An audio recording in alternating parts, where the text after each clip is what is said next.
Iran, we are sorry. We want peace. For Iran, we are sorry. We want peace. Stop the war. Iran, we are sorry. We want peace. Iran और Israel के बीच की लड़ाई को चलते हुए आज 10वां दिन हो चुका है। दोनों ही देश एक दूसरे पर मिसाइलों से तबाही मचाने का प्रयास कर रहे हैं। इस लड़ाई में अब तक बहुत ज़्यादा नुकसान हो चुका है। इजराइल के निवासी बंकरों में छुपने के लिए मजबूर हैं, तो वहीं काफ़ी संख्या में ईरान में भी लोग घायल हैं और इसके साथ साथ मरने वालों की संख्या भी काफ़ी ज़्यादा है। इन खबरों के बीच हम आपके लिए वो तमाम खबरें लेकर आए हैं जो ये बताने के लिए काफ़ी हैं कि यह लड़ाई जल्द ही रुकने वाली नहीं है। इसके साथ साथ हम आपको बताने वाले हैं कि किसी ट्रोल की तरह दिल्ली की मुख्यमंत्री रेखा गुप्ता किस तरह से इस लड़ाई में अपनी भूमिका निभा रही हैं। अंधभक्तों की इजराइल में क्या हालत है, इसके बारे में भी हम आपको बताने वाले हैं। इसके साथ ही हम आपको बताएंगे कि क्यों ट्रंप ने 2 सप्ताह का समय लिया है और ये खबर अमेरिका के बड़े अधिकारी के हवाले से आई है।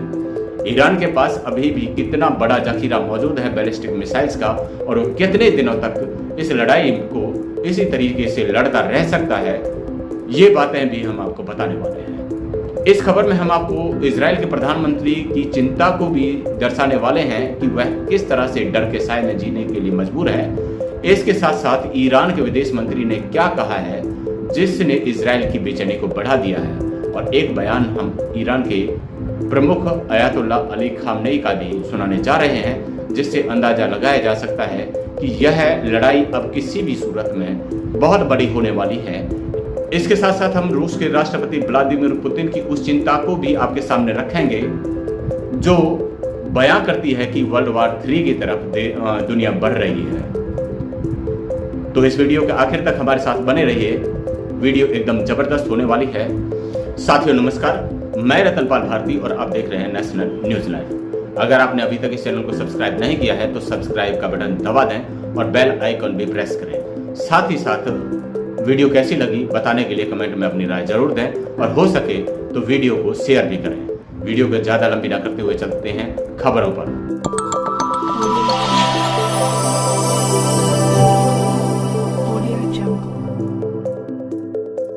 पाकिस्तान ट्रुथ की एक खबर के अनुसार अमेरिका ने कहा है कि वो ईरान के खिलाफ मिलिट्री एक्शन अभी नहीं लेगा, क्योंकि इस डिसीजन को लेने में उसे कम से कम 2 सप्ताह का समय चाहिए। इजराइल के लिए यह बहुत ही डरावनी खबर है, क्योंकि जब तक अमेरिका इस मामले में फैसला लेगा तब तक तो ईरान उसकी धज्जियां उड़ा चुका होगा। क्योंकि जैसा हमला, जिस तरह की बैलिस्टिक मिसाइल, जिस तरह के ड्रोन्स ईरान की तरफ से चलाए जा रहे हैं, उन्हें इंटरसेप्ट करने में इजराइल पूरी तरह से अब तक नाकाम रहा है।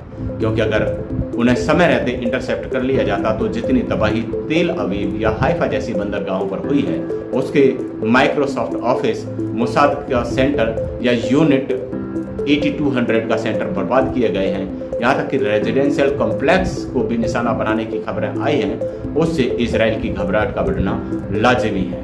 जैसे ही अमेरिका की तरफ से ये बयान आया है तो वैसे ही इजराइल के प्रधानमंत्री गुहार लगाते हुए सामने आए और उन्होंने कहा कि ईरान के पास अभी भी 28,000 बैलिस्टिक मिसाइल्स मौजूद हैं। तो इसका मतलब है कि अगर रोजाना 100 मिसाइल्स भी ईरान इजराइल के ऊपर छोड़ता है तो कम से कम 280 दिनों तक वह लगातार हमला करता रहेगा, और इसे सहने की क्षमता इजराइल में नहीं है। अगर इजराइल के अंदर नेतन्याहू की साख की बात करें तो वह दिन पर दिन गिरती जा रही है और लोग उसके खिलाफ प्रदर्शन करने लगे हैं। लोग बंकरों के बाहर निकले और उन्होंने इजराइल से माफी मांगते हुए दया की गुहार लगाई है, जैसा कि आप वीडियो में देख सकते हैं। Iran, we are sorry. We want peace.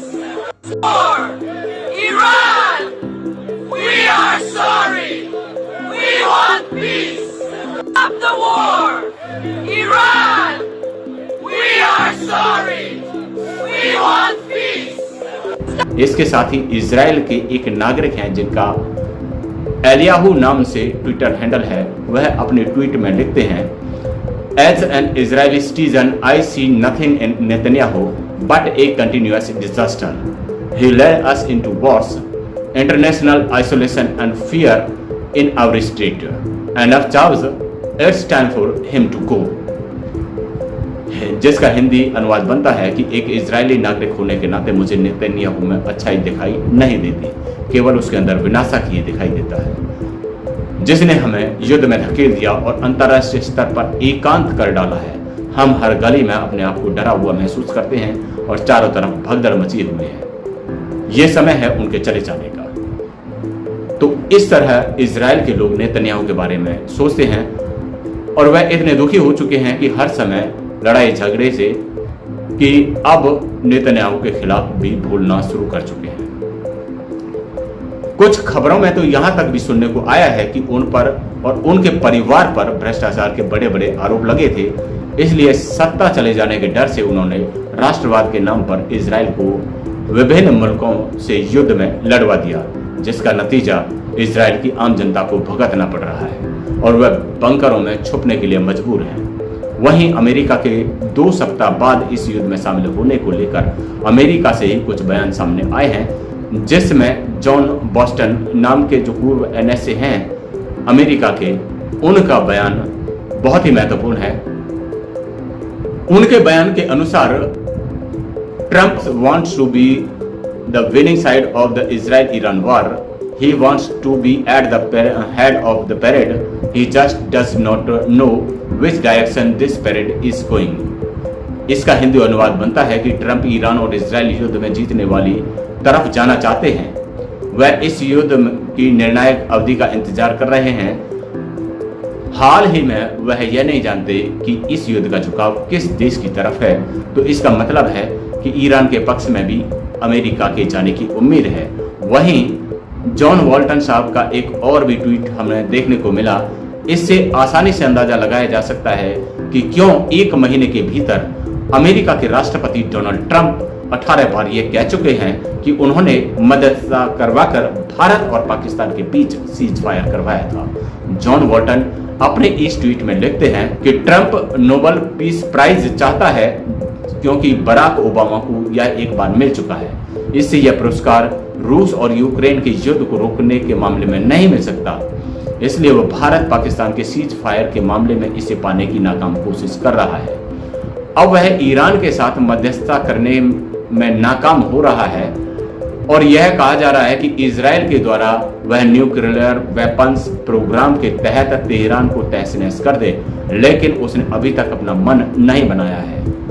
ये बहुत बड़े बड़े दावे जॉन वॉल्टन की तरफ से किए जा रहे हैं, जो ट्रंप की पोल खोलने के लिए काफी हैं कि क्यों वह बार बार भारत को नीचा दिखाते हुए हर मंच पर पाकिस्तान और भारत के बीच मध्यस्थता की बात करते आए हैं। अभी 2 दिन पहले ईरान पर इजराइल ने इल्जाम लगाया था कि ईरान ने एक अस्पताल को निशाना बनाया था। इस मामले में जब ग्रोक से यह पूछा गया कि मामले में किसी ग्रामीण लड़के की तरह जवाब दीजिए, तो ग्रोक ने जवाब दिया कि इसके पास मिलिट्री बेस मौजूद था, जैसा कि ईरान ने बताया है। ये बात सच साबित हो चुकी है कि अस्पताल को एक ह्यूमन शील्ड की तरह इस्तेमाल किया गया मिलिट्री बेस को बचाने के लिए, लेकिन गजा में जिस तरह से इजराइल ने लोगों को मारा, अस्पतालों को निशाना बनाया, बच्चों और महिलाओं को नहीं बख्शा गया। यहाँ तक कि अभी पिछले ही दिनों एक खबर और आई थी कि किसी राहत कैंप से खाना ले रहे लोगों पर भी इजराइल के लोगों ने गोलियां बरसाई हैं और वहां पर भी 16 लोगों की मौत हुई थी। आज वह अपने मिलिट्री बेस को बचाने के लिए एक अस्पताल का सहारा ले रहा है। अब बात करते हैं उन ट्रोल्स की जो भारत भर में फैले हुए हैं, जिनका मकसद सिर्फ और सिर्फ एजेंडा सेट करना होता है। भारत के लोगों पर हो रहे अत्याचार के मामले में भी यह ऐसे ही लोगों को टारगेट करते हैं जिनके ऊपर अत्याचार किया जाता है, और इजराइल के साथ इनका क्या संबंध है, यह एक गुप्त रहस्य है जिसके ऊपर छानबीन होनी चाहिए। किसी ट्रोल की तरह हमारे देश के राजनेता भी ऐसा ही करते हुए नजर आ रहे हैं। हमारे राजनेताओं को इतना भी समझ में नहीं आता है कि कहां पक्ष लेना चाहिए और कहां नहीं।